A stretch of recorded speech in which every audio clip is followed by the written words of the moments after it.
Fellas, say goodbye to Chuck Sherman the boy. I am now a man. I highly recommend you join the club. We are doing the wild thing all night. Acid house music. Hey, what's up, everybody? This is Sherm. Sherman, I cook all this food. Is that all you gonna eat? General Sherman realized and understood the importance of house music. So, do you know anything about techno? No. Listen. Get it on. Hey, what's up, everybody? Welcome back to another brand new episode of Sherm In The Booth. I'm, of course, your host, Sherm. Today is Wednesday, January 8th. You know I'm about to say it. 2020. I know you think it's as crazy as me. It's already time for a new year, and even more insane that we're going into a new decade. But I'm so excited for what's to come, and I'm wishing you the best as well. We got to keep the fire burning strong for Sherm In The Booth this year, so we're kicking it off with an exclusive interview and guest mix for one of my favorite house and techno DJs. Her name is Blue 9, and this was an awesome interview for many different reasons. Michelle is a true Chicago OG and has grown up in the scene. She has so many incredible stories, but she really is a talent. One of the best house and techno DJs I've seen. She's so consistent. She plays so many different types of underground sets. I really love seeing her DJ every single time. She's also beefing up her production game as well. If you listen to the Chicago Showcase mix, I opened up with her Silence remix. Michelle, I'll let you explain your story because you have so many incredible ones. This was really great. And guys, make sure you stick around after the interview for exclusive guest mix. But without further ado, let's get into it right now, guys. Episode 94 with Blue 9. I'm your first one of the year. Yes, you are. Yes, you are. I released one right before, so I'm excited about this. There's no one that I would rather kick it off with, honestly. You've been on the list for a while, so I guess inadvertently I'm sorry that we've taken this long. But I'm super pumped because, first off, I'm a big fan. Thank you. I really am. Cheers to you. Thank you. Blue 9, it's great to have you on Sherm In The Booth. Thank you for having me.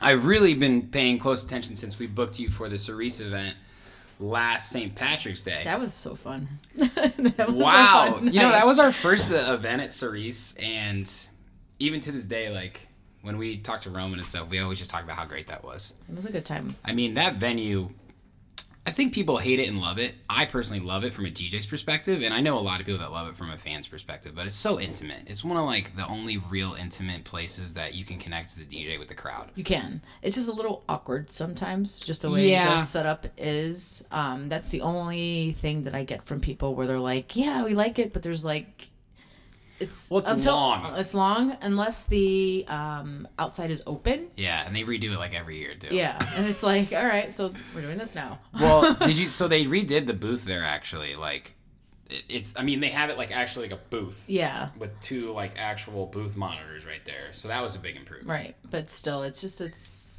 a little tight. Yeah, it is tight. But how was New Year's Eve? It was good.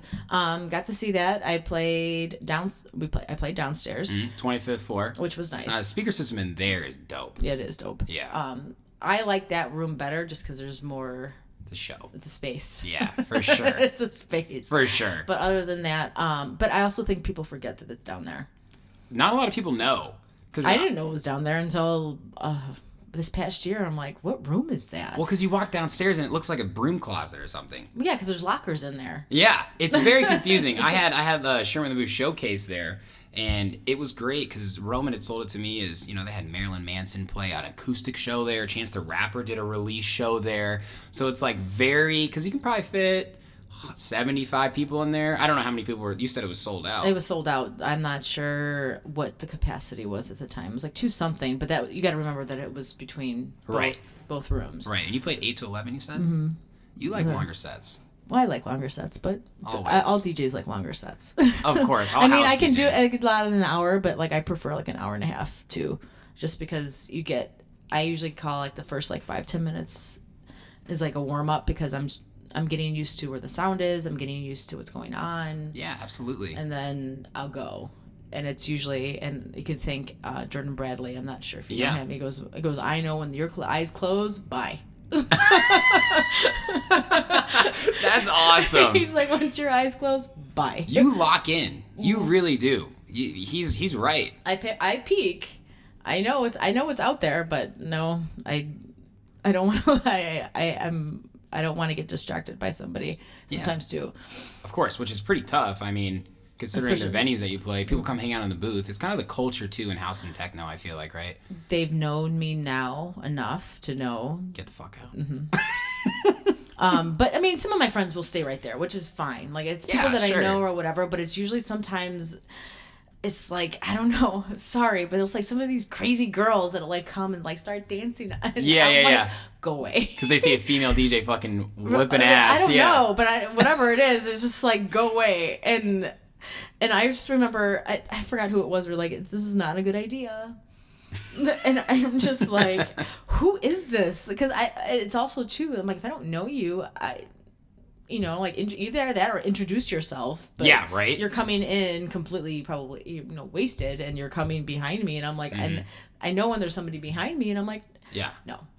I feel the same. When I DJ, I feel like I try and put myself in some sort of hyperbolic chamber, right? I'd rather have someone come up and introduce themselves than like stand next to me weirdly like, are you trying to make a request? What's up? Because you're really fucking throwing me off. Like, if you want to introduce yourself, if that's it, let's do it. I mean, I love spy bars because it's high enough, and there's nothing really back there, and people come and say, I could see people from here and like say hi. Yeah, but like, like you can just nobody say, hey, but you can't dance back there, which is fine. Yeah. I mean, I don't mind Prism either. Prism was okay down, but room 9, there's no room to be back there unless in the booth. Oh, that's so true. It's fine. But yeah, you just have a good time. And has it always been like that, like in the booth? Up in there. Just in general, like since you've been in the game. I mean, has that been like a culture thing since so much people have gotten into it? I don't even know if it's culture, but it's like culture, but it's just people want to be behind the DJ. Like right? there's sometimes where I want people there with me, and it's like it's fine, you can dance and stuff like that, But usually the people that I'm with want to dance, and you can't dance there. Yeah. So they're out doing, they're out dancing. Yeah. Or they'll dance to the side or whatever it may be. But usually, if you're going there to dance and listen to music, you're not going to be in the booth. Yeah, for sure. So, well, you're one of those DJs too that's a fan first, right? Right. Oh, I've always been that way. Right. Like, I feel like you go in the booth because it's like genuinely your good friends. Like, if Gene's playing, you're gonna go say, "Hey, Gene," and then you're gonna go back out of the crowd, right? Because you want to enjoy. Go on the side, Yeah. Of course. Or so it's like if you guys need anything, because sometimes too I do the same thing too. I do a little thing my mom does. Nurture. Can I get you a drink? What do you need? You okay? Yeah. Well, if you're asking. That's awesome. So we should tag team the booth one time. Yeah. And then we just be like, hey, listen, we'll take tips, whatever you need. The only time I've ever gotten tips is when I DJ in Boys Town. Do you take in requests or they just throw you money? No, they just throw me money. Like I don't take requests. And it's usually all of a sudden they'll come up to the booth and they're like, hi. And I'm always like. That was really good. And they're just like, play great. And I'm like, what do you need? And they're like, it's fine. It's fine. Yeah, right. And then they walk away. And that's so awesome. I used to be at a place in Boys Town for every weekly called Splash. I have a friend that plays there. That's the place I was going to bring up. It's great. They wanted to go in a different direction. I mean, it was there all the time. I mean, it was there every week. But because I wasn't, I don't know, taking requests or if I wasn't just. When did that end? Because that's in May. Yeah. It's just changed, right? Like with what they're trying to go for. Yeah, which is fine. That's the direction I want to go. But I got scooped up by Replay down the street, which I love them. That place is awesome. Like that's not like the other Replay either. No. Way different. It's very different. I do Tat Tuesdays with Organized Grime, which I love those guys. They're hilarious and they always take care of me. I'm like one of the only females because I found out that I was one of the only local females to ever play cunty too, which I found that out. Really? Yeah. And Dom started that, right? I think so, or a part of that. Yeah. Cunty. First time I saw that, like on my Facebook feed, I was like, "What am I looking at, cunty?" Okay. That's exactly what happens when you go in. That's awesome. I go and I call them my babies. And I know those boys because I used to be one of them in a sense that I used to just go out and dance. Because when I was younger, you had those clubs, you had those kind of things, and you used to go to Boys Town to go hear music. That's when I used to go hear Val, Psycho Bitch. Wow. And because that's where the music was. You knew what you were going to hear when you went down to that area. And I mean, now they kind of gone away with it because now it's like all mainstream and top 40, which kind of stinks because it's like, no, we used to purposely go to this area to hear this type of music. Yeah. And you knew.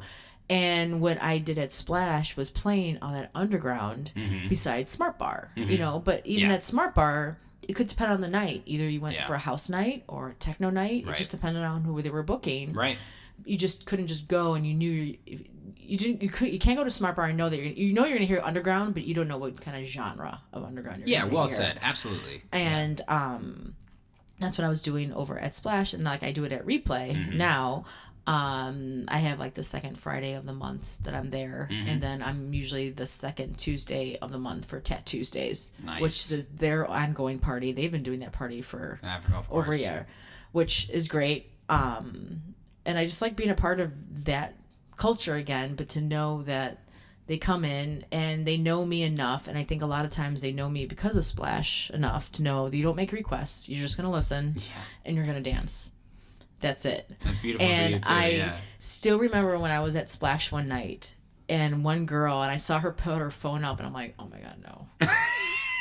But then all of a sudden she threw it up, and it was she's like, do you have this? And it was a Gene track, and I'm like, oh, okay. Hell yeah. I will play this one. It was right away. It was Put Your Back Into It, and I was like, oh, I have that track. Hold on. You know, and it was like, okay, so I know I'm doing something when they're requesting underground tracks. Yeah. And or just that Don't like get kind that of thing, very right? often, No, right? Yeah. and that's what they were doing, and a lot of the times. And I remember the first time I played there, it was at Market Days, not this past year, but the year before. I remember somebody coming up to me saying, "Thank you for playing what you're playing. We don't have to go to Smart Bar to hear this music." Wow. And I was like, "Okay, all right, well." You know, and I'm like, and it was scary. And when they said like, "Hey, can you do this every week?" And I'm like, "Yeah, sure." And it was great. And it, you know, but then how it ended, it was like it started because I was getting other gigs in other cities and things like that. And I'm like, I started to do it twice a month, and then I noticed it starting to taper a little bit. Yeah. Probably was the best thing because it is hard. And I think when I'm doing it Replay, like the once a month, maybe twice is perfect because it gives me time to grow and do things. Because I used to do the same thing at the casino about 4 years ago at Rivers. Wow. I was in the Lotus Lounge, which is smack dab in the middle of the casino. I refused to play anything mainstream hip hop, but I played house music, and people came, and it was like, you know, awesome. I think the best is seeing like the dealers like going like this, and I just turn, you know, and it was just you know, I think when you set that precedent of no, I don't take requests. This is what I'm gonna play, and you're gonna listen. Yeah, that's it, and that's the expectation. So I'm going to give you something that you know you're going to, you know, you might not like, but you should appreciate. And that's what it is with some, even genres of music for me. You might not like it, but there's an appreciation for it. Like, it's like, oh, yeah, it's not my thing, but, like, for example, like, there's some drum and bass that I do like, but it's that liquidy drum and bass. Yeah. Like, older, like, drum and bass. It's not super... It's just very liquidy. And I have an I won't play it. I can't play it. I mean, I could, but it's not going to sound well, but I have an appreciation for it. Of course. Well, I mean, you said you're from Chicago before we got on air. Born and raised. What was your first exposure to electronic music? Did your parents play it? I mean, do you remember the first time? I do. I was like 4 or 5. And wow. My cousins, I'm the youngest of 27 cousins. My mom is... 27 cousins? Everybody lived in Chicago, too? Pretty much, or in Italy. And oh my gosh, that's crazy. My mom is the youngest out of all of them, so therefore I was the youngest out of all of them. Yeah. And just growing up in the house, I was exposed. Like, one of my cousins used to DJ, like, in the house, but like a lot of my cousins DJ'd, and that's how I got into that. But even before then, like, they were listening to, you know, New Order, Duran Duran, NXS, like all those kind of things, and electronic rock, almost. Right, the first of its kind, like, that kind of thing. And then you had a couple of my cousins that were really into like Metallica and just like Def Leppard, you know, like just Slayer. They were, you know, that extreme. Yeah. And I always joke, and when I was talking to one of my cousins about this tonight, she's like, you should tell them what we used to do to you. I'm like, I know what you guys used to do to me. I remember, and the pictures didn't come out. That's just what those bitches get. And they dressed me up like Billy Idol, and they made me lip sync to Billy Idol when I was like 4 or 5. Oh my gosh. And just because, but I liked it. Yeah, of course. But it was, that's all they did. And it was just like, music was constantly like, especially one of my cousins used to take me. She actually helped me get one of my first jobs, which is not around anymore. It was at Musicland in Oak Brook. Okay. And Musicland used to be 2 floors. Yeah. And it was just a music store. Wow. Like a Guitar Center Yeah. type place? Wow. Well, just all music. It was nothing else but music. Amazing. And it's just, and I mean, I remember even, when it was at the time when the CDs were in those cases and you had the locks. And Yeah. stuff. Oh my gosh. Forgot about those. But I mean, I used to get music all the time when I was there, and it was perfect because I was like, oh. And then I remember being about 8 years old, like my cousin Mario. Shout out Mario. Yeah, Mario make you dance. That's what he still DJs around. He used to, Awesome. because I grew up in like Elmwood Park, Melrose Park area. Mm-hmm. So then you have like Joe Nardi, Naughty Boy Nardi. That's when it's with those. I mean, everybody. That was everybody. And I remember him DJing my cousin's graduation party, and I was 8, he was 16, so it was awful. Like, it was just like, but I learned how to play with freestyle, which was even worse. Okay. Because it was boots in a dryer. So bad. Yeah. And that's how I started, and I'm like, well, I want to do that. Yeah. And I went to Italy, and I got exposed to that music, and at the time, So you're like 10 at this point then? well, this was back when, like, we're gonna go older, but like 8 or 9. But I used to help him. I started when I was like 17. Okay, when I was just like, it was in high school, and I used to see some of my guy friends, and I'm just like, you guys suck. You know. and I'm like, I remember going to Mario. I'm like, teach me. Yeah. And he's like, yeah. Okay. Well, all right. Yeah. He goes, well, then come with us. And that's when it kind of started. It was like 16, Wow. 17, and I used to be at Buzz. I used to be at The Drink, but The Drink used to be downtown. The Drink now used to be Alumni Club, which I still used to get in there. I mean, their whole premise was if we couldn't get Michelle in with her fake, then we can take her in through the kitchen.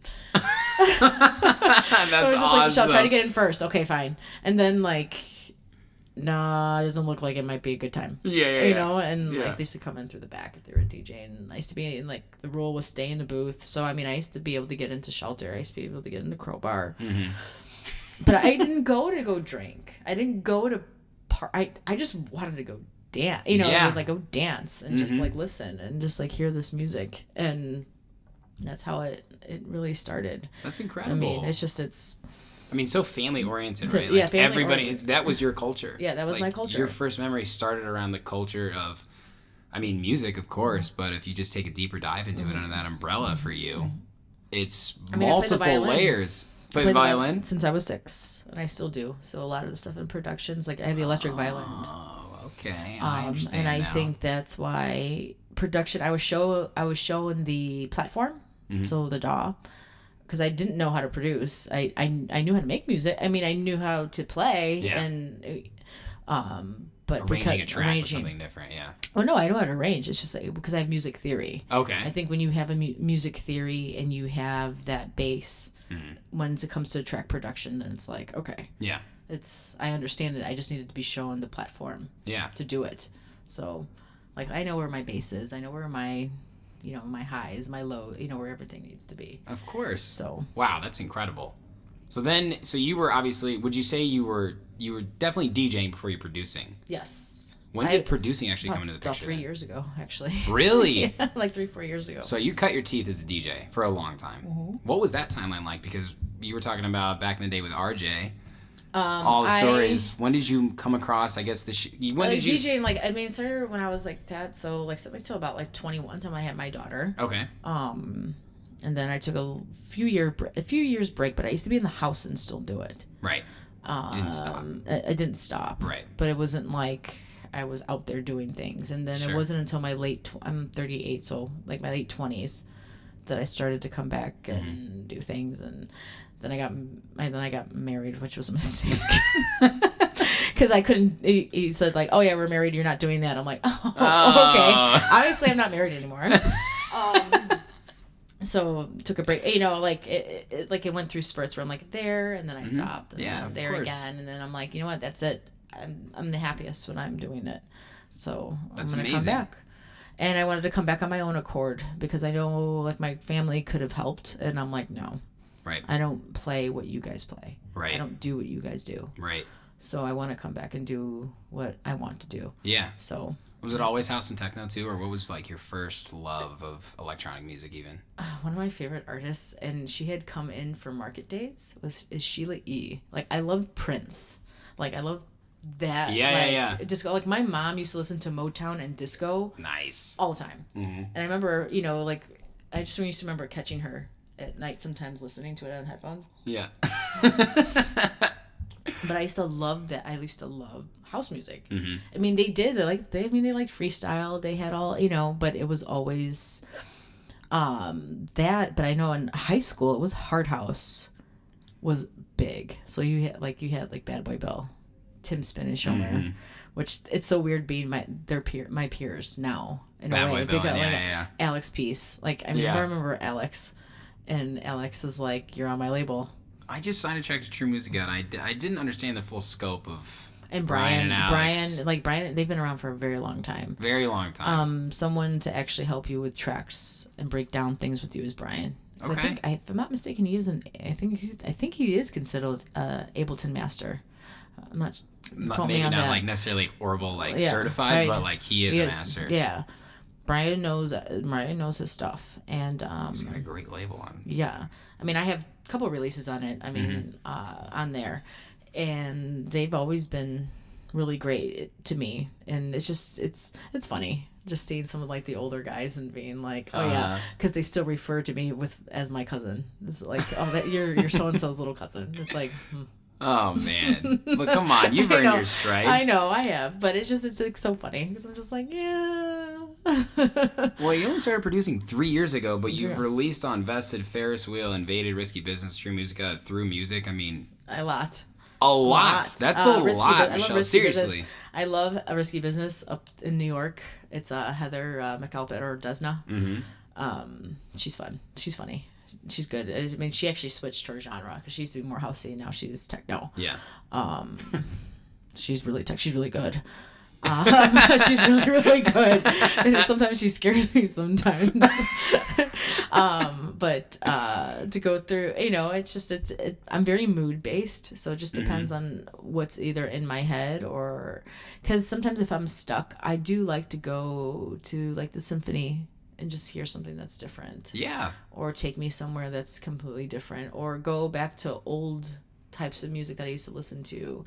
Like why I, some of my older tracks that I liked, even beyond before I started DJing. Like I just came across, what was that documentary, the New Order one. Oh yeah, And just I gotta watch that. And I'm like, oh, see, this is why I like it. Yeah. Like this is why I got just how they broke everything down. I mean, they had, and I forgot what festival it was. Or what thing that they had like 15 different things like going on with different people, part of that. And I'm like, oh, see, they started it. Yeah. I mean, for you to release on all those are different types of labels, right? And you said before we got on air, like John Curley of Paradigm said, I know I can put her on any lineup because you know what you're going to do. That's obviously a compliment of itself. Do you feel like you found your sound though in regards to production? I do, because there's some things that they can tell it's me. Okay. I got told this because like for the silence track, I do kind of mess with you at one part of the track where you're like, no, I'm just kidding. Like, yeah, I know what you're talking that's about. Exactly where that's prevalent in a lot of my tracks, where I'm like, I'll make you breathe for a second and then I'll go. But I'm getting better about keeping kind of the same elements in my tracks, even though I might be switching a genre. I'm gonna still keep the same elements. That's developing your sound. Yeah. I'm always very leery to be like, oh nope, we you're tech house now, and it's like, well, yeah, I don't want to make tech house because right. nobody makes fun of tech house. I love that. I don't want to. Yeah. But I know I have to. Yeah. But it's like not, a kid getting in trouble. I mean, that's why I tell people, I'm like, is it tech house? And because I don't know what it is about people when they say tech house, they automatically think Dirty Bird. I don't think Dirty Bird's tech house. Exactly. But I feel like Gene is tech house. Gene is tech house, and it's like, what's wrong with it? Like everybody keeps thinking that it's like this. It's that's them. That's their label. That's their sound. That has nothing. Go through it. A couple of them are my favorite DJs, and I love their sound because they can move through house and techno. Is Matt Cesari and Oscar L. I haven't seen them live before. What do you mean exactly? They can move through both genres, and it's not quite house, but it's not quite techno. Okay. I'm like, well then, it's kind of a tech house, but it's like a harder tech house. Yeah. And some people refer to it, especially when I was in Ibiza, as like the Spanish techno, which is more drummy. And things like that. And I love that sound, and I try to put that more into what I'm doing. It's like more of the drums. Yeah. Just a different variation. Like that real, like a sub kick or a hollow kick. Yep. Like it's kind of the powerful, but you do feel the underlying bass tones. Right. Yeah. I know we talked about Loco Dice a little bit. I feel like he is a little bit of that style. Like real. Oh yeah, with the Martinez brothers too. And that shit's fucking. I love that shit. Yeah. Like that's probably my top 3, and you kind of just said it, Spanish techno. No, yeah, it's like that genre, and that I love that, and that's where I'm like trying to like develop that kind of sound. Like I can't go. I don't know. I'm like if I go like sometimes I'm like, oh, you got to go more housey, but then I go almost like too housey, and I'm like, yeah, that's it. I'm just gonna do what I'm gonna do. Right. You try and go like, you right. go like Adam Bear, and then you go like. And Dumont, like you're talking like that sides of the spectrum. Yeah. Yeah. I find a happy medium. There's a lot in between there. And there are times where I want to make techno, and it's just like kind of like that harder one. Or if I'm in a mode where I'm playing my violin more, you'll hear more melodic. It just depends on. I get tired of myself, just. Like I kudos to those that can constantly make those. I get bored, not saying bored, but I do get bored where it's like, no, I'm going to make this for a little bit and then I'll go through. And it's absolutely. It's just trying to making sure like the same elements are in there. I'm trying to get better at making almost the same kind of bass line, like the sound of the bass line, just maybe a little bit tweaked, just a little bit, but I'm just trying to make it so like that kind of bass line is still prevalent in my tracks, regardless of what genre I move through. I think that's what needs to be done. Yeah. Absolutely. That's got to be your signature sound about it. In only 3 years, like you had great shows before then. I guess before I ask you about the incredible resume of shows you've had, do you make tracks with a vision in mind of where I'll play this? I mean, you said you have a lot of. You go to the symphony, you think to yourself, this is a main stage type track I'm going to make, or a club banger. Right. What's that process like for you mentally? Like that silence track. Yeah. I made it almost like a homage. Yeah. Well, because when somebody had posted the Tiesto one, and I was like, oh, gosh. But there was another one that was like, I remember when I heard this track. Yeah. I remember hearing this track in the middle of the dance floor at Crowbar. Nice. For the first time. And just like melting. And just like, and I'm thinking to myself, that was, to me, that's trance. Yeah. But that was like old trance. Like I like old trance. I not the new trance, but like and we jokingly say the old trance is now techno. I was just about to say it's got techno influences for sure. Or techno is influenced by that trance. And it's just like it stinks. It's like what? Like Beatport is like, oh, this is this genre. There was a couple times where Beatport's funny. Categorized some of my stuff where I'm like, that's not it. Yeah. And I remember, I think it was Invaded. I think it was Carmen that goes, I don't know why they listed it under that genre, but I think that's where it is now. So they define it? Sometimes. Really? Like, it's like, wait a minute. Like, you might put it under something, like, oh, this is minimal, or this is whatever. But they're like, then you'll see tech house, and you're like, well, I didn't label it that way. Huh. So, I don't know. I think there's some things to be said with that part. Yeah, of course. Going off that a little, your resume even before you started producing, right? Do you feel like things have really picked up since you started making your own music? Yeah. Yeah. Because it's just like, because I'm able to play the things that I want to play. But they knew you as a DJ before, right? They know you as a producer and a DJ producer now. Is it ever, Blue Nine, the amazing producer, Blue Nine, the amazing DJ? It's just more the DJ, because they knew me as a DJ first, and then I started producing everything. But you're trying to change that. Yeah, doing both. It's hard. And I'll have to say though, just coming across, some of them are even friends. They're great DJs and they're great producers, or they're just actually really great producers, and they kind of are okay, like Yeah. maybe it's just like sometimes I noticed that if like you're a producer first and then you start the DJ, it's a little bit different. I agree. I agree. It's harder. I don't know. I see that changing a lot now, though, especially with live acts, with how big the festival season is, and not season, but like the amount of opportunity, right? Worldwide.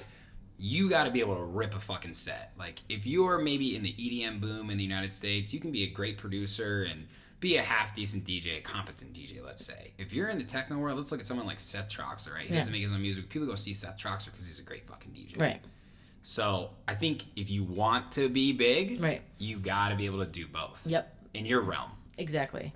And it's hard, and it's just like you're doing, and that's why I like that I cater to different genres. Yeah. It's like, okay, well, like, and then like if it's that certain show, I'm going to play this. Right. So. But you love that. Like, yeah. You wear your heart on your sleeve. Yeah. I do like it. Yeah, of course. I do like it. Yeah, I mean, you've seriously had some incredible shows. I've seen you many times. The Mid, I think it was Muda Bear is when I first saw you there. Because, I mean, you've opened for Ferris, Loco Dice, Muda Bear, Nastia, Juliet Fox. Some of those recent, some of those a little bit older. Smart Bar, The Mid, R.I.P. I miss it a lot. I don't know about you. Mm-hmm. Prism, of course, just recently. They played a lot of out-of-state shows. Milwaukee Side 1. I mean, Vegas. That was fun. That's awesome. Give me a high five on that. Dry's After Hours, right? Dre's and then Terrace, too. And the Terrace? Mm-hmm. How dope was that? That was awesome. No fucking requests there. Yeah, no. Brett's from here. Brett Rubin's from here. Okay. And he has an amazing party there. It's so much fun. And then I think one of the best things, and I actually ended up playing with Dom Brown there. Did you? And it was like, he goes, one of the best things? I'm like, what? Watching the sunrise come above those mountains? Yeah. Yeah. Outside, it's like, but we actually went when it was the time of the locusts. Like, it was like that locust invasion over the summer. And I remember a friend of mine brought me, and I'm like, oh, what's on the side of the building? She's like, oh my God, that's like, we couldn't get in the main entrance to get into Terrace because the grasshoppers were like, there was a time of those grasshoppers, they were all over Prince of fucking Egypt or some shit. Like over the summer. That's when we were there. Wow. They were all over the place. I mean, it was like, okay. I'm like, I've never seen anything like that before. And she's like, yeah, we have to go through, like, he goes, guys, you guys have to go through the front part. Yeah. And I'm like, okay. And I'm like, what is that? He's like, those are those grass. I was like, they were up along the side of the wall. I was like, that's okay. And I just remember my mom calling me, and she's like, what is going on in Vegas? I'm like, end of days. Yeah, the world is ending. And I have a soundtrack to go with it. Yeah, of course. You would be the DJ for the end of Vegas. That'd be perfect. Yeah, last song's got to be your Silence remix. I didn't make it then. That's true. I mean, but over the course of like your DJ career, like, it's been like this, right? It has. I mean, it goes like, it's like this. It's gonna, I talk about it all the time. It's so exciting when it goes like this, and then there's always periods of this, and I think that's when a lot of people quit. Right. I mean, this time of year is very daunting in general, regardless what level of DJ you're at, because you have the holidays. Great. And there's a lot of parties, busy. And then there's this time, and then you get New Year's, and then it's like, and I'm even like, oh yeah, and I have to tell myself, I'm like, yeah, come end of January, February. Like, I do have a couple things going on in January, but it's very quiet. Yeah. And especially around here, it's kind of quiet, and everybody's just kind of like, hibernate. Yeah, everybody wants to hibernate, but even get it. Yeah. So, and it's usually give time for if other people want to get stuff done, but this is a time that you'll see most DJs that are producing work because we can, and that's where that's what I've been doing these past couple of weeks too, where it's like, I have this, I have that, I have so much stuff ready once 2020 hits, because this is the lull.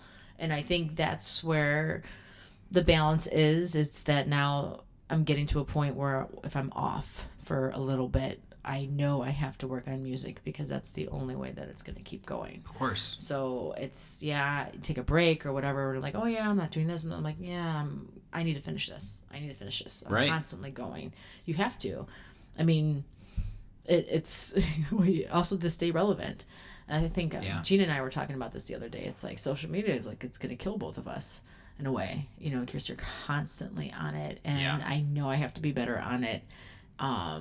Juliet has helped me where she's like, taking video of every single little thing when we were in Ibiza, and I'm like, she's like, you got to get better at this, and I'm like, I'm trying. Right, and we want to all live in the moment, but the fact is, we're the ones who have to give show people the outlet. Moment. Yeah, it's so true, and I talk about this with Tony all the time.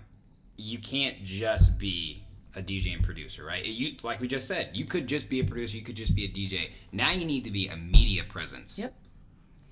And know like what you say and what you do, and I mean there's sometimes that like we've got just some of the stuff that like goes on between friends, and like we'll just joke about it online, and sometimes we've gotten in trouble.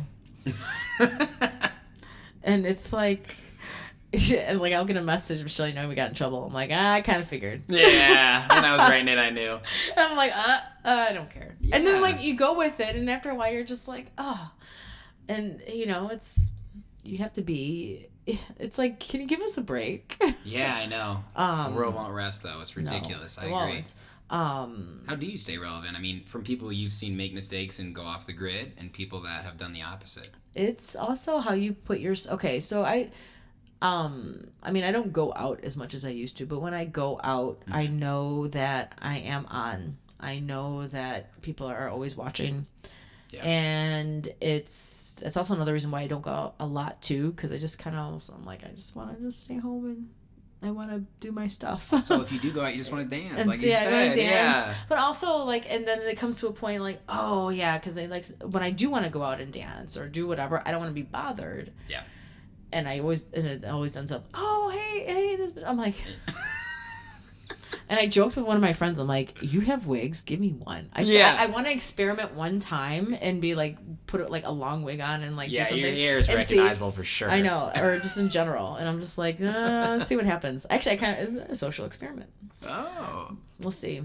Or I have done it before. Nobody's really except for my friends where they're like, "What are you doing?" I'm like, "Yeah. Just don't worry about it. Don't worry about it. It's fine." That's incredible. Mm-hmm. So I want to ask you about the Model 1. Yes. Tell me how you, I mean, obviously you can buy it, but what you still have a hard time buying it from what I understand. Really? How did you get it then? I wrote a letter. You wrote a letter? I wrote a letter. Jesus. So that's amazing. When it came out, it was like this big, huge to-do. And I remember looking at it and being like, that looks like, I didn't even know. I'm like, it kind of reminded me of a Zone 92. Yeah. And I'm like, okay. And I had the opportunity back at Movement at the time, back by the VIP, like the artist area. Yeah. They had a tent set up. Yeah. With the Model 1, and you could play around with it. Yeah. I ended up staying in that booth for a good 30 minutes, 45 minutes with Asher Perkins. Nice. And Ash was like, you got, just try it. And I remember he left and came back and he's like, you're still here. And I'm like, I know. Yeah, I'm live. I'm like, I'm loving playing it because it's like, you can plug in they're like, yeah, plug in your USB and play around with it. Mm-hmm. It takes a little bit. And I always tell people, if you're going to play on it, you never played on it, you're more than welcome to come practice with me. Yeah. And I don't know if it's the word practice. That it's like, I don't need practicing. It's like a mixer. I'm like, you say practice then. Yeah. And I'm like, no, maybe you want to just it's not for kids. It's fucking insane. It's a very unforgiving, excuse my language, son of a bitch. That's okay. Because it'll hear everything. But the beauty of that mixer is it brings out so much character and sound out of tracks. Like you can play a track on it and be like, I didn't know this. So the sound card itself is special. Yes. It's like you didn't know this was part of the... I gotten that a few times where I didn't even know this section of the track, this element of the track existed. Mm-hmm. Maybe a certain drum or a hi-hat. Right. So is it like a Zone in the Fact where you could control multiple layers of it then? Yes. It's filters. So you have your high pass and your low pass, and then you have the sculpting in the middle.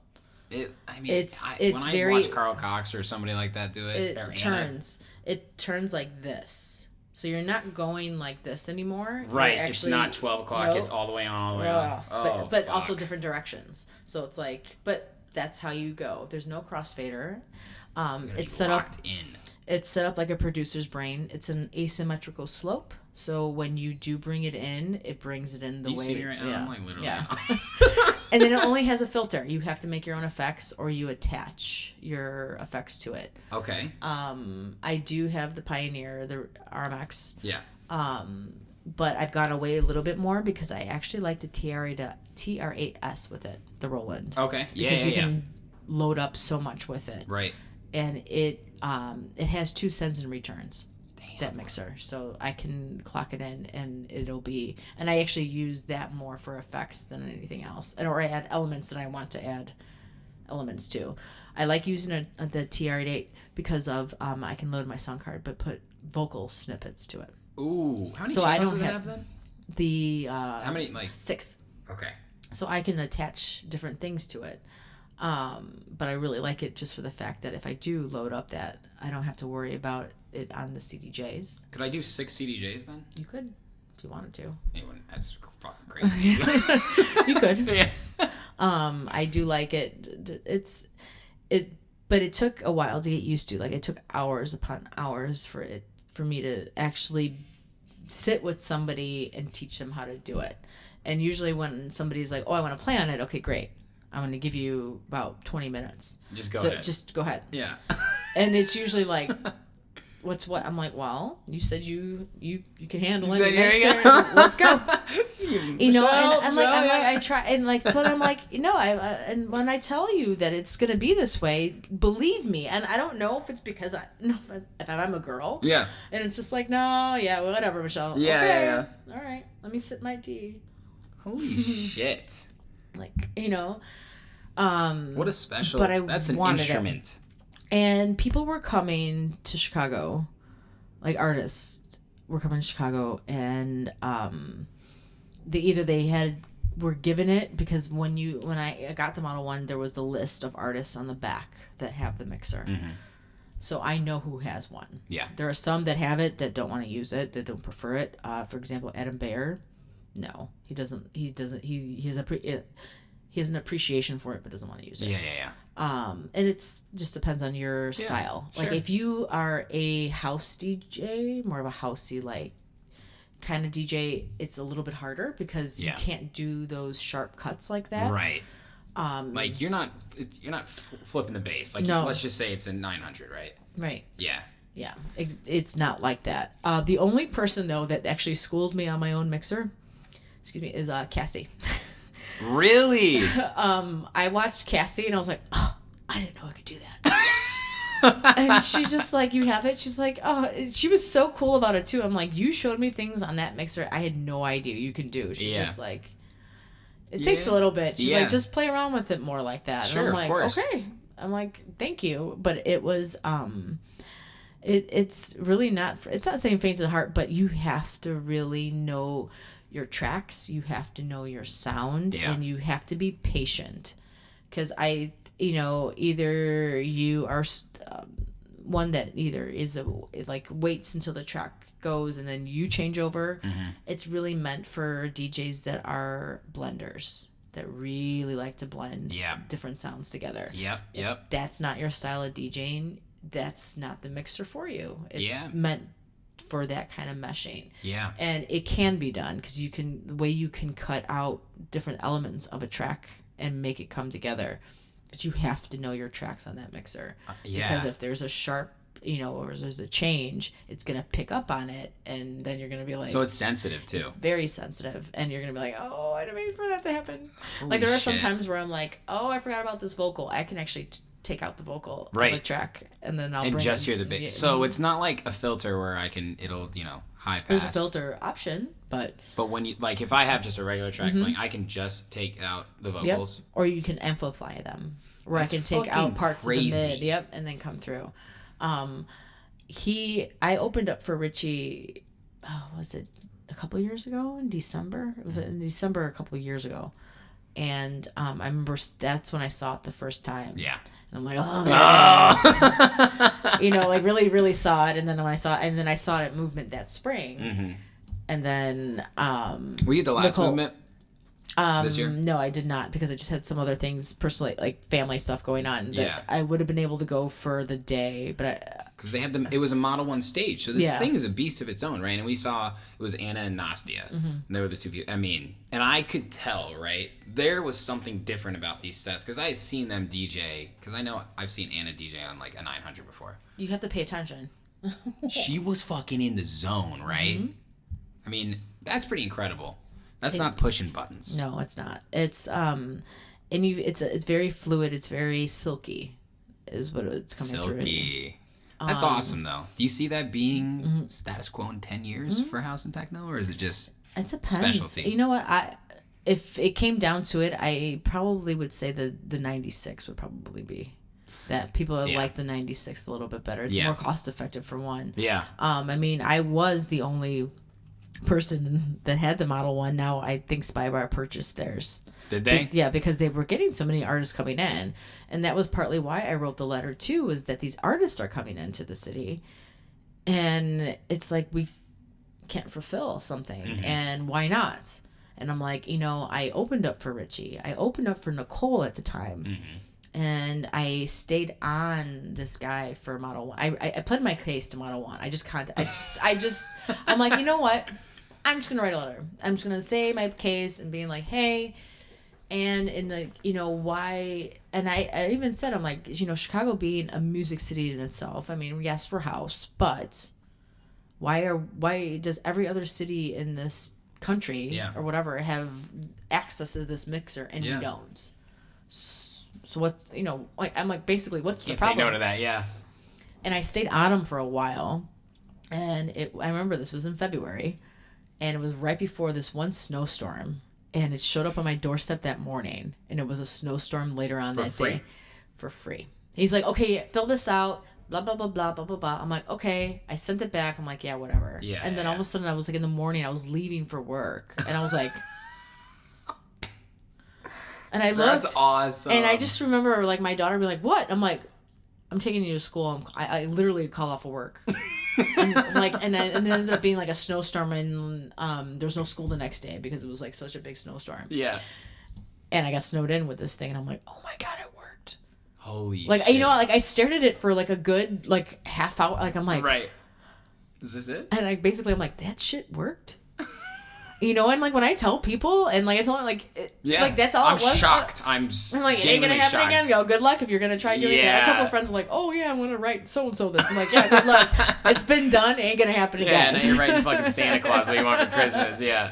Holy shit, that's incredible. I mean, let's just talk about real quick. Nicole recommended it too. Yeah. For me, you had an after party that you had the Model 1 at Movement for Loco Dice, right? Right. So how did that happen? Well, they knew they wanted it. And I brought it, and John Curley was like, okay, you're going to have it, you're going to open it. Fuck yeah, of course. And I'm like, okay. And I remember playing, and then it got to a point where, and Stacy Pullen came on. Mm-hmm. And it was actually kind of cool, because it was like, actually, we're doing a rundown, too, with Stacy. And he knew, he's like, I've played on it before, but it's good to have, like... Yeah. Kind of remember, because it is. If you don't play on it regularly, and you're like, all of a sudden it's like, wait a minute, it's a little bit, it's. Yeah. But he played phenomenal on it, and when I was back there, I remember it being so hot that time. Like, I remember having to go back in the green room where there was air conditioning coming out. I mean, that was the Movement. It wasn't this past year; it was the year before. It was like, what was it, 100 degrees in Detroit? My God, it was so hot. It was so hot, and it was so hot in there, and on the fact, and that was right before the stuff for City Club got shut down because it was like deteriorating. Yeah. And the basement wasn't open anymore because it was condemned. But it was, and like going through, and I remember like, and I didn't know how. I think it was just like the combination of just like the heat and everything. It was just like that's the only time my mixer got really worked. Yeah. And I remember that, well, Loco Dice came in again remember at Spy Bar not too long ago. Yeah. One Spy Bar just got their new system. Yeah.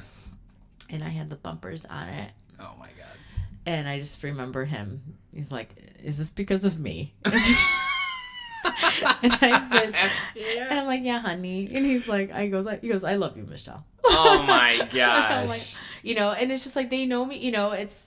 It's weird because it's just like a friend of mine also. It's like, no, that's one of your. And I found that more when I went to Ibiza. Like those are my peers. It's amazing. Now. And it's just like it's weird because it's just. Sitting there talking to Hot Since 82 and knowing him on a first name basis. He's funny, Daily. He's a fucking idol of mine. He's awesome. Actually sat and talked with him when it was on a Tuesday. Julia had brought me to Privilege. Nicole had put me on her guest list, because she just played in Chicago, not just like a couple weeks before. Yeah. And I said, I'll be in Ibiza at that time. She's like, oh, come as my guest. And Michelle's just like, I'm like, okay. And you're like, okay. I'm like, okay. Yeah, no big deal. No big deal. Trying to keep it cool. And one of my friends did get mad at me. She did get mad at me because she's like, they never put their artist name on there. Right. And I had my artist name on there because that's what she knows me by. Right. And it worked. I got in there, but on that Tuesday at this at Privilege, which is like the largest club in the world, it was Charlotte DeWitt, Nicole, Richie, Jesus. Joseph Capriati, back to back with Carl Cox. This is one night? One on a Tuesday. I'm like, that's movement on a Tuesday. In one room. The other room. What time did the party start? I think 9 maybe. I need like 12 hours of that. I mean, that was one room. That was the main room. Yeah. And then the other room was Andres Campo. Wow. Eric Murillo, Hot Since 82, Eats Everything, and that room. And you were like, back. Tony's like, I'm leaving. On a Tuesday. Yeah. And you were on the guest list backstage, hanging out with everybody. Yeah. What was that like? That sounds like It was pretty surreal. Yeah. I mean, that's that's the level, right? Level, like, and it doesn't get bigger than that. I was back there with Nicole, and like she came off, and and she's like, "You came," and happy. I'm like, "Yeah, why wouldn't I come?" Fucking right here, baby. And it was it was nice, and it's like I said hello to Richie, and Richie from before, and I remember after my set when I played for him, and like I remember he actually scared me because I was standing there. It was at the Mid. And like he goes, "Oh no, nice set," and I was like, "What?" Yeah, exactly. Thank you. Thanks. I get like really not starstruck, but it's like it's people that I love what you're doing. It's like you get kind of like you fangirl it out for a minute, and that's all I do. So I mean, but Nicole has been a really great guide, and getting to sit and talk with her on multiple occasions, and whenever I need her, she's right there. So it's kind of nice. That's special. But even when they get to that level, right? Like they remember what it was like to be you and I. Mm-hmm. We gotta start somewhere, right? And then like I have my goofy best friend that's all over the place, and then meeting people because of her too, and it's kind of funny. I mean, you're pretty fucking rad. So, it was so funny. I don't want you to be so humble. Like, you're pretty fucking cool. We went to DC-10 the next day, and I just remember MK. Oh Jesus! Taking a picture with me. And Don't stop! And then sending it to Jean, saying, "Don't worry, Michelle's okay." Oh my god! MK, it was funny. He's tall. He's like 6'5", isn't he? 6'5", and he had a fisherman hat on. I'm like, okay. What was your favorite part about Ibiza? Ibiza, the fact that the sunset. I guess that is a really big thing there, and you purposely go see sunset, and it's one of those where you have to be present to really appreciate it. And it's a common thing amongst everybody, right? If you're Richie Hott and MK, if you're Michelle Bloom, it doesn't fucking matter. You go see sunset, and it's like it's something that.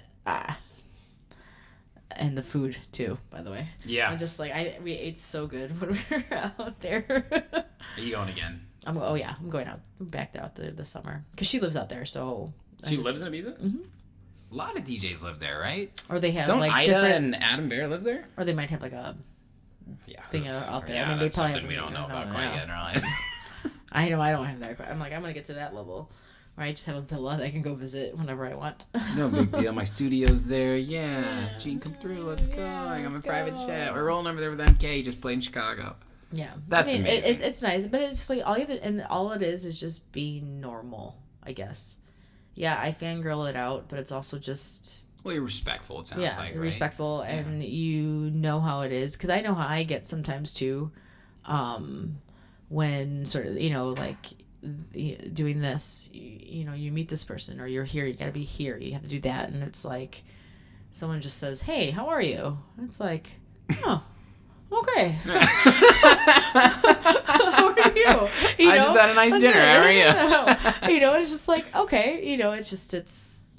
You're not. It's almost like I don't like, and I see this a lot, like people trying to get something out of somebody, in a way, and it's oh, and I always just kind of. DJs that I'm not saying mentoring, but I have one that I'm mentoring, and just telling them, I'm like, be careful of the party. Don't get caught up in that, because there are people that are there for the party. Yep. And they're gonna suck you in for the party. Yep. To make sure that it keeps going. So they don't feel alone. Right. So you need to be okay. You need to know, who are the it's gonna take a minute. Do you see kind of those top levels over those types of things? Yeah. Yeah. And, you don't see a lot of young. I'm considered young in comparative to some of those guys. Mm-hmm. I mean, I'm in my late 30s, but a lot of those DJs are in their 40s. Yeah. Early 50s. For sure. And... You can't be fucked up doing that. Yeah. Nope. Yeah. And that's what it is. It's like, if I'm going to go celebrate somebody's birthday and I'm out, I'll have a good time or whatever. But it's like, if I'm DJing or if I know I'm out for a purpose, it's like, they get more of a thrill out of it. I know I do. Like, the thrill you get from even being sober, like, it's beyond drunk or any drug high. Oh, yeah. It's like a raised sense of awareness. Well, when I walked into Prism for my sets, I remember texting my friend, and I'm like, oh, my God, I kind of wish you were here. And she's like, why? And I'm like, there's so many creatures here. And she texted me back, we were one of those creatures. Yeah. And I'm like, yeah, right? That was like, 10 years ago. Of course. Go through a creature phase. But I'm like, and to me, that makes me not want to. And it's just like, okay, great, just enjoy my music. Right. That's all I'm caring about. It's just... Right. Because that's what will last longer than the party. Right.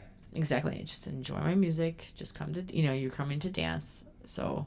Well, to hear from you and your story and your perspective, it's really inspiring for someone like me. Like, you, again, I really keep it going like this. I know there's been parts that I don't know about in the world that I know about even like this. I want to ask you, like, what's been an obstacle you've had to overcome since you started, and how'd you get through it? It's just...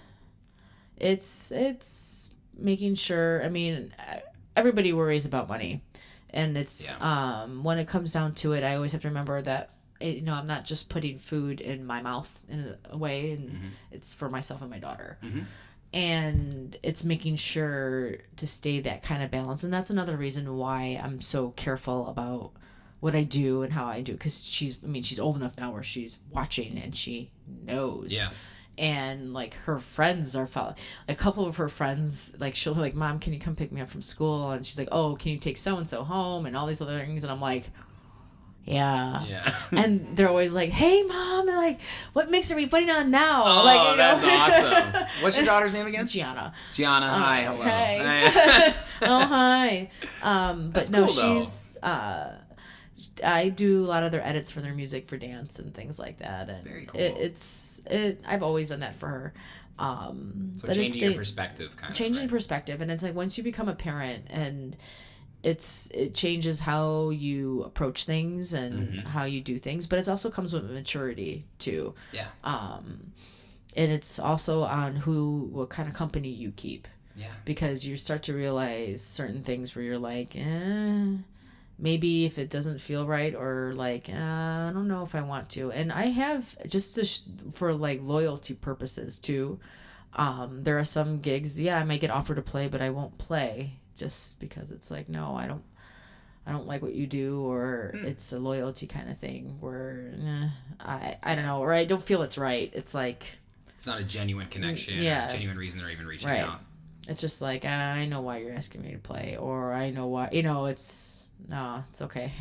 Yeah, I mean, who you surround yourself with. That's like something from everything I hear, and this is episode, this will be 94, right? So there's been a lot of people like you that have said similar things, and the thing that means the most to me and that I've realized is people go, right? They leave your life. The people that come in, it's really important that you understand who they are, right? Because who you surround yourself with is, like, we're just a creature of habitat, right? Like, it doesn't matter where you are in the world. And something that I believe, too, is it's not where you are, it's who you're with.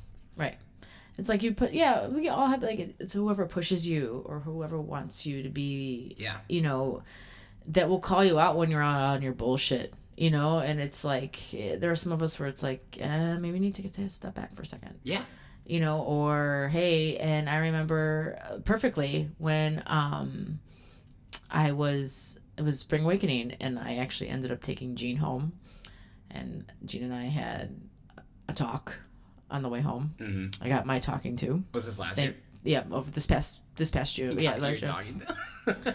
I got my talking to, and then lo and behold, I got fire lit up my ass, so to speak, and I gave him that track.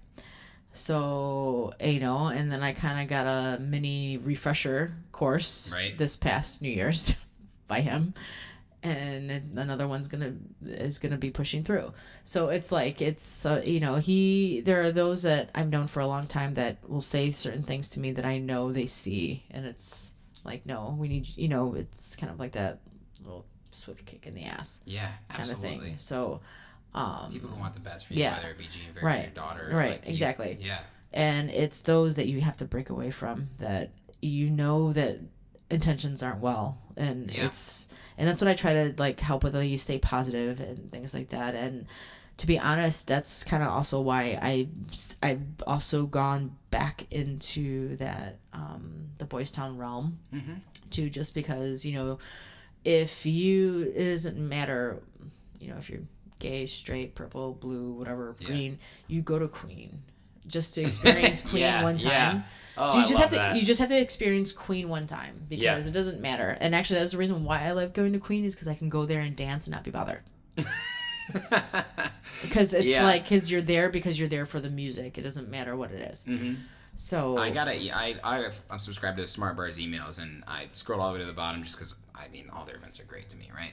And at the very end, it had a footer that I hadn't seen before, and it was exactly what you just said. It was like, we accept all sexualities, genders, races, whatever. Just respect others on the dance floor. And I was like, God damn it, fucking love that place. Like, that is what it's all about. Right. And you just go in there, and you need, it's everybody has each other's back, and you could tell the ones that don't. When you go to Smart Bar, there's something different in the air. Mm-hmm. It's incredible. And that's why it's been around a lot, and that's why I can't wait for Primary to happen, because that's what Primary is too. It's just like, Primary's like Spy Bar and Smart Bar, like they're all perfect little trifecta. I can't wait until it opens back up, because it's like, go there. It's that's where home was. Yeah, I mean, that kind of leads me into one of my last questions, and it's like, you've been in the game here for a while, right? Mm-hmm. It's 2020, which I don't really even believe that I'm saying that out of my mouth. I'm sure it's crazy for you too. Let's just take it from your first day. It doesn't have to be 4 years old, but let's say since you were 16, 17 with your cousins. Mm-hmm. What's been the biggest differences you've seen since then to now? It's gotten, I would have to say, just as a city in general, we have gotten away from the venues. Mm-hmm. To me, because I remember when I was younger, certain you had, to me, more venues to pick and choose from. But they were for certain nights. Like, you knew that on certain nights you'd go to Red No 5, or to Funky Buddha Lounge, or to Crowbar, or to Shelter, or you'd go, there were certain nights that you would, it was just, there was more places than like now. Yeah, more places than they were now. And it's hard because all the I can't say this word right, gentrification of things. Yeah. Things have been just, and I always joke, how old I am? I'm Rive Gauche old. Now, Rive Gauche was Rive Gauche, then Mannequin, then Mid. Uh-huh. And I used to go to Rive Gauche when it was Rive Gauche. I'm Rive Gauche. Rive Gauche old. But that's, and I remember that, and I remember Shiny, that was at the time when Shiny Disco Balls came out. And I remember the girl came in and sang, and it was performed Shiny Disco Balls, and she was so wasted she fell off the stage. Oh my god. The part, and like you heard the boom, and everything went quiet, but nobody knew what to do. Nice. And then the music went back on, and that was it. But like, that's a nice little story there. I remember that was the last time I was at like it was just like, oh yeah, yeah. But and I can see why some of like quote unquote the old timers hold on to a lot of it, because it was such. Everybody was always, there was so much going on, and it was just like you had different, you can go anywhere and hear awesome music. Now it's not like that. There's bars all over the place, but they're not playing that kind of music. Sure. And I think that just tells like what kind of music is happening right now. And when I was coming through, that was like kind of the tail end before the EDM bubble started to come up. Right. And now popping probably. So, right. What's interesting? I saw Green Velvet tweet about the EDM. I don't know if you saw this. Yeah. It was really because, he's, of course, a pioneer. Him and Gene, I have so many questions about that relationship, but I'm sure. Oh, yeah, they're friends. Right, of course. But they started together, like, when it was Cashmere. Yeah. To me, their role before the EDM is exactly what Velvet said. It's like, it wasn't always EDM, right? It was house and techno, and then EDM is something else. Right. Let's respect the pioneers of the game. So what you're saying right there. Well, I love Joey Beltram. Like, if you listen to Joey Beltram, like some of the stuff, like, I've played a couple of tracks that are over 20 years old, and everybody's like, oh my God, what is this track? I'm like, it's almost as old as me. They think it's new or something? Yeah, it's almost as old as me. I have to rip it from vinyl. Like it's some. How do you rip it from vinyl? You just like somebody. I can do it. Like audio recording? Damn. That's pretty badass, though. We're trying to get it from there. Yeah, it's but yeah, it's there was like more options, and you knew that what night you can go out, like on a Wednesday or if on a Thursday, like there are nights here, but they're not so ingrained. And and I think it's just the nature of just how clubs are now, where like Soundbar and Spy Bar have been around the longest. Yeah. But everywhere else has changed. Yeah.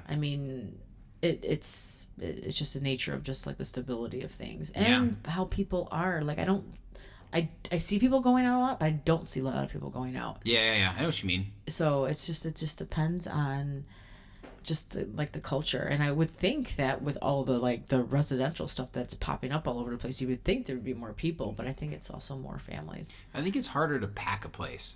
From kind of what I've heard, like unless it's a big headliner, it's like places aren't packed, right? So when you were talking about the early days of like Rituals, right? Like you didn't need headliners to pack the place because people knew it's Rituals or it's Spy Bar, it's Smart Bar. Like we're going. This is where we're all going.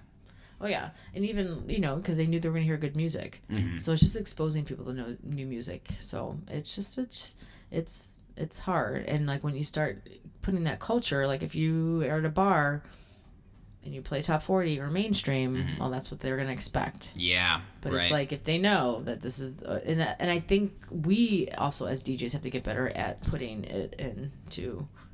Like, that this is your sound. You're not going to conform to the bar. There's a reason why the bar's the place is hiring you. They're hiring you to play your music. Yeah.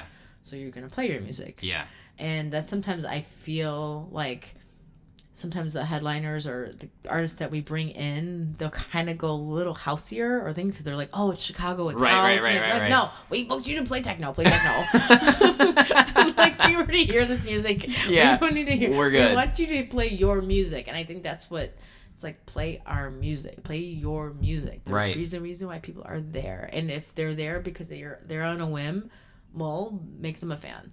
Yeah, shoot your shot. Yeah, exactly. Absolutely. I think something too that I've come to realize now that I've been doing it a little longer and meeting the right people is a lot of that stuff is the people behind the scene, right? Like the John Curleys and the Derek Specks and the Mike Langs, right? Like those are guys who are fucking pioneers of their own. Like they love that music and they let you do your thing. They book you for you. I don't book you because, oh, you're a great top 40 DJ, and we know that, like, people are going to come in whether or not. They're going to come in for a bottle deal or hot girls or, like, this and that. And the places that we're talking about here, they're still doing that, but there's a bigger divide between the bars and the dance music clubs and even the clubs. To me, there's a difference between a dance music club and a club. I mean, we lost a lot of our big clubs.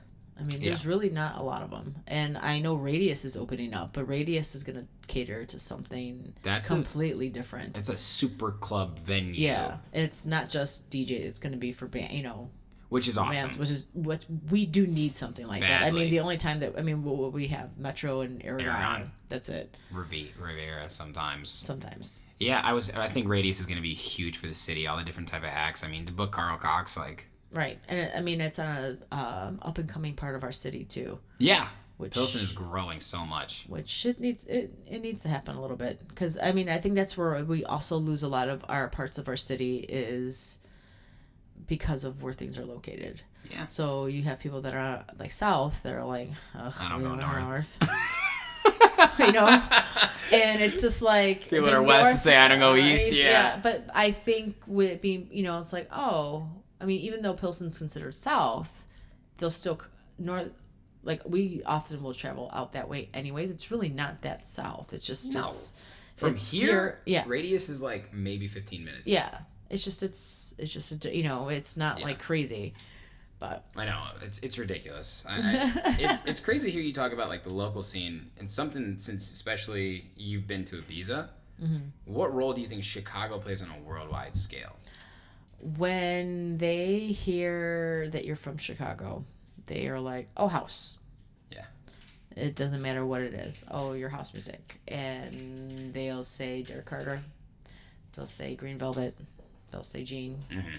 Mm-hmm. Frankie, they'll like, oh, yeah, this and this. And I'm like, yeah, but we're all not house. And I think that's why, like when you hear Detroit, you're like, oh, techno. And it's almost like when I hear New York, I hear both because New York has such a diverse techno and house scene. Yeah. I think one of my favorite, I played New York quite a bit, and one of my favorite moments, which I didn't know how significant this moment was until I experienced it. I happened to be playing out there the same time that the cabaret law was lifted. And a cabaret law there, I guess, and I'm not sure, but it was like you couldn't perform regardless if you were a DJ, a performer. Like the place had to have a cabaret license for you to perform. Yeah. And that was huge because it was like almost like almost like a liquor license plus that, But like if you think about it, and if you think about some of the history stuff, for example, comedians couldn't even perform like with certain things even back in like the 50s and 60s without, if they swore, they can get arrested. Yeah. So damn. Yeah. When was that? Like in the 50s and 60s, like if you were like lewd or whatever, or you talked about certain topics, you can get arrested. What? In New York. Yeah.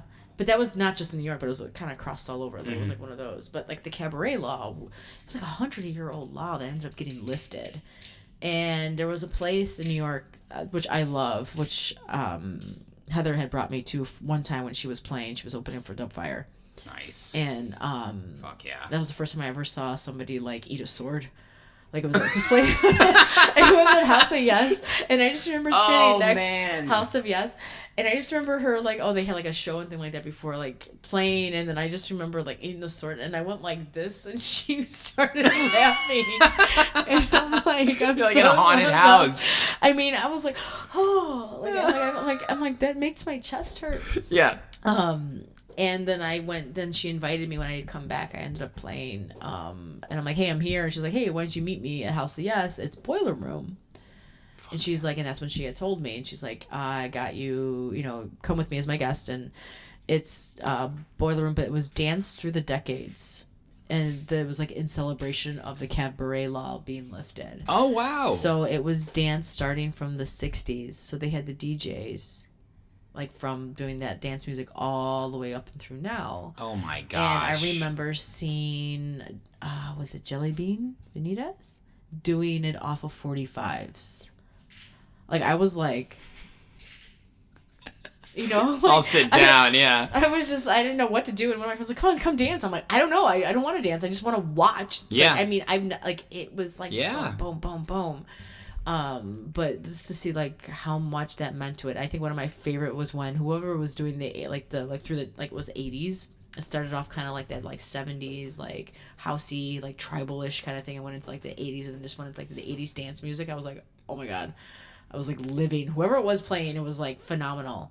But just to Amazing. see that, like to know, I don't know, it was just like something that was very special. I felt kind of almost like I was just privy to a part of that city at that point. It's a moment in time for you. That was like for them.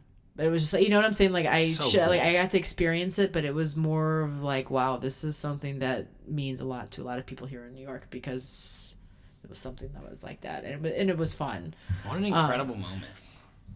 Yeah, I'm like, oh, and I'm like, oh, why doesn't Chicago do something like this? Life's You fucking know? cool. Yeah. You know, like, Well, in New York, there's like 50 boys towns. Not that it's like necessarily gay communities, but like the culture behind it, the love of the music. It's so much bigger.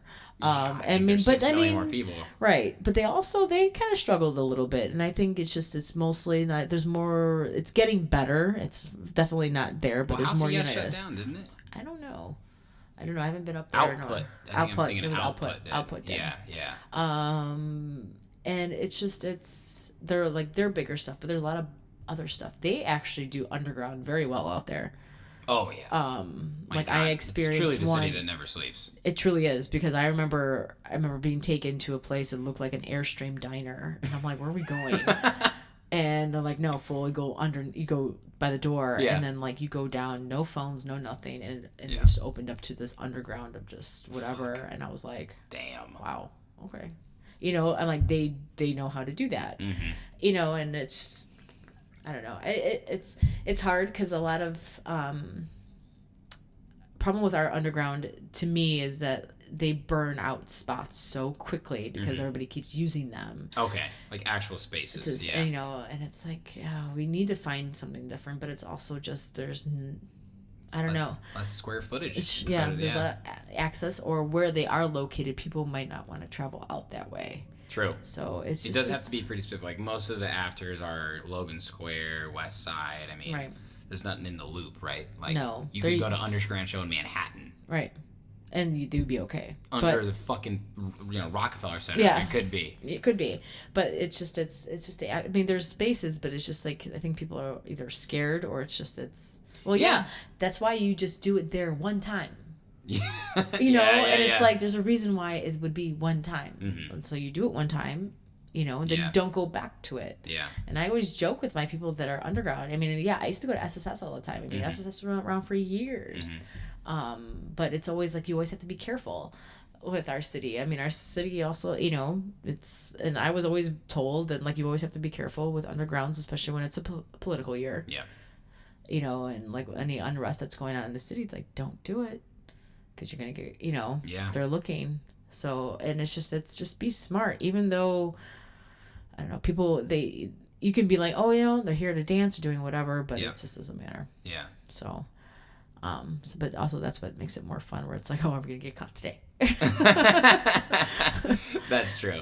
That's true. It is really cool to see the underground scene, though, in Chicago. Like, the people you see there and stuff, like, I've had so many people on to talk about it, and it's not what you think underground is, right? It's not fucking people on every drug in the world, right? It's people that just want to keep dancing. Right. Want to keep going. Yeah, and I think it is a nice little teeter-totter, I guess, for lack of a better term, right? Like, I could take someone like my brother who's, he's 24, right? And he loves house music, but, like, to him, he's like, oh, underground, like, what even is that? Is that fun? Is that cool? Like, is it safe? And it's like, yes. Yeah. This is actually the best crowd. Right. Because everyone's dancing, everyone's excited to be there, and it's about the music. Right. It's not about, like, how many bottles you can get or whatever and things like that. Preach. Right. Preach, Michelle.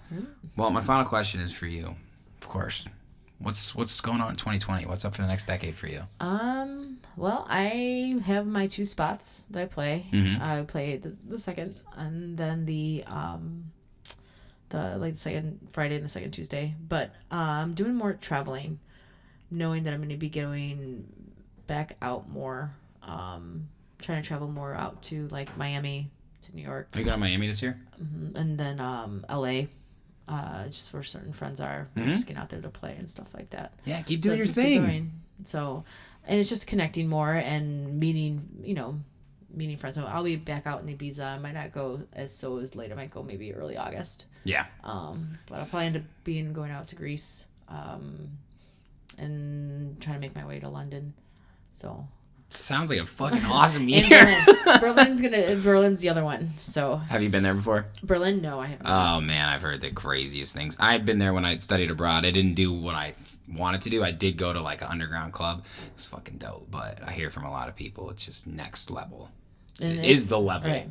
I mean, just trying to get approved more because I have a work visa out for Europe, but it's like renewing it and getting it, and it's not Halfway there. Halfway there. It takes a while. Yeah, of course. But like I have to get like certain things. It takes forever. Just because it's not so much as their end, it's our end. Yeah, It's like, I can go there, but for me to come back. Oh shit, that's the problem. Sometimes too, yeah. Because I have dual citizenship between here and Italy, and it's just like the work. It's like we tax the death out of our stuffs and just like having everything done right, or no, your middle initial is not on here, but it's here, and it's this, and I'm like. So it's like you do go through it, and then things are called back. Yep. Shit. So one step forward, two steps back. Mm-hmm. Okay, well. So it's eventually we'll get there. We're eventually there, but I know going to be doing a lot more with A Part, which is Jessica Fortune's collective, which I'm a part of. That's the one in Milwaukee. Okay. And I've been a part of that for a while. It's myself, Jean, growing Javon. scene in Milwaukee, which is awesome. And Fortune has had a huge part in that. And she is one of my mentors. She helps guide, and she's like, we need you, she's also the one that's helping me develop more of my sound, because she's like, okay, when we change over, she's like, come April, she's like, I need you, it's gonna be a push. That's why I'm like almost like preparing myself for the next couple of months, because I know when spring hits, it's gonna be like and I'm like, go time. So we're preparing it now. That's awesome. Again, I want to acknowledge you. Like, you're one of the most badass DJs I've ever met. One of my favorite in Chicago for sure. You're an incredible producer. You're incredibly humble, which I have a lot of respect for. But seriously, thank you. This has been awesome.